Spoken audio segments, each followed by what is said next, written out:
Welcome to News 13 at noon. I am Tammy Watford. Currently, firefighting crews are working to battle the wildfires that are burning across western North Carolina. That includes the new fires that are burning in Haywood, Henderson, and Buncombe counties. Now, the largest fire remains the Black Cove complex in Polk County. It is now covering over 6,000 acres, and there are additional people evacuating this afternoon. There is less than 20% containment in that blaze. We will have live team coverage of the wildfire battle. Chief Meteorologist Jason Boyer is here, and he will have the latest on the air quality alerts. Plus, he will tell us when the conditions should improve. But first, we begin with News 13's Gracie Matisse. She is in West Buncombe County. That's where crews are working to get control of an 80-acre blaze. It broke out in the Lester and Dix Creek area Wednesday afternoon. It is now known as the Freedom Farm Fire.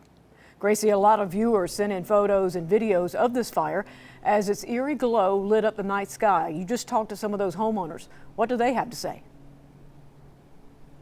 Well, Tammy, they said it was a scary night for them, and officials actually just updated that number from 80 to close to 120. And I want to show you this vantage point here where we're seeing some of the remnants of this fire, some of the smoke still burning on the other side of this ridge here. A homeowner we spoke to says wind allowed this fire to spread quickly up the mountain. Well, the latest update from the Lester Fire Department says crews are conducting backburn operations to reinforce the fire lines. The fire department says they're continuing to monitor the fire closely. They don't anticipate any evacuation orders.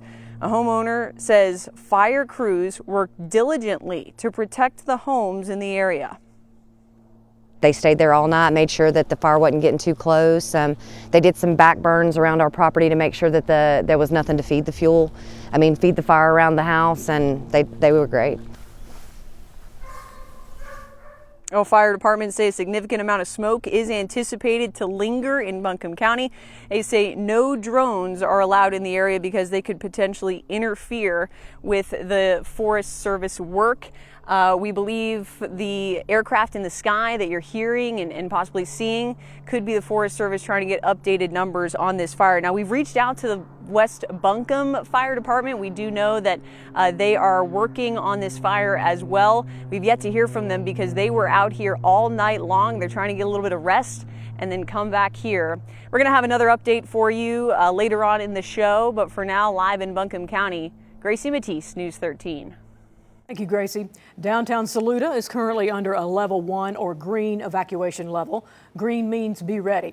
While no immediate evacuation is required, residents should stay prepared, develop an evacuation plan, and stay up to date on announcements from officials.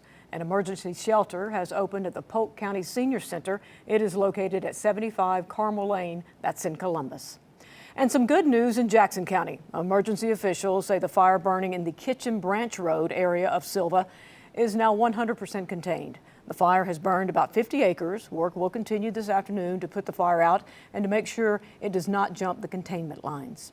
And the Rattlesnake Branch Fire near Crusoe Road in Haywood County is now over 200 acres in size. It has crossed into the Pisgah National Forest. The Shining Rock Wilderness area is still closed, and visitors have been evacuated. We get the latest from Ed Diorio. Here in Crusoe in Haywood County is where crews continue to fight a fire that is between 400 and 500 acres and is still 0% contained. However, the focus is not just on the fire that you can kind of see over the hill there across the road and down the bend, but it's not just about that. It's about protecting the structures here in Crusoe along 276, the road behind me. There are not just businesses, homes, churches, all of that. There's side roads that they're trying to get to and burn off whatever fuel is around those properties. Now, for those in this area, it may be a little uncomfortable because those burn lines could be right at your property line. But I've spoken with officials and they assure me that it is all controlled, and any smoke you may smell close to where you're at, if you're in Crusoe along 276, it is controlled. This is not a part of the wildfires. This is to protect buildings from that, and that is their focus today, those with the Pisgah Forest tell me earlier today. Now, we're going to have a full report later tonight at 5 and 6 about those operations, how they're going, and the latest numbers here in Haywood County. In Haywood County, Ed Diorio, News 13. And crews are gaining ground on the containment of the Black Cove complex fire in Polk County. But despite that, several evacuation levels are now upgraded. News 13's Kimberly King is live at the command center. And Kim, homeowners are grateful to firefighters working hard.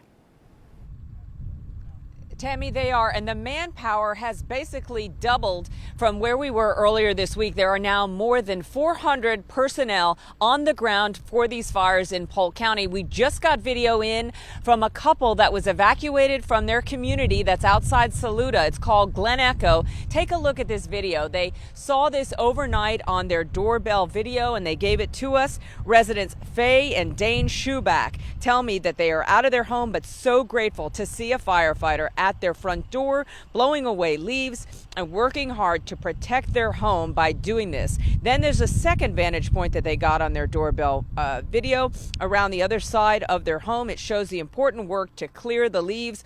A lot of property owners are doing this right now, along with the evacuations, of course. It stands that 11 homes have burned in Polk County. The number has not gone up since yesterday. The Black Cove Complex fire, as you mentioned, is now 17% contained, and the neighboring Deep Woods fire with 11% containment. We talked with NC Forest officials. So you have some containment. Mm-hmm. This is the highest priority fire I just read briefly. Mm-hmm. What does that mean? Are you going to get hundreds more firefighters here in the next 24 hours?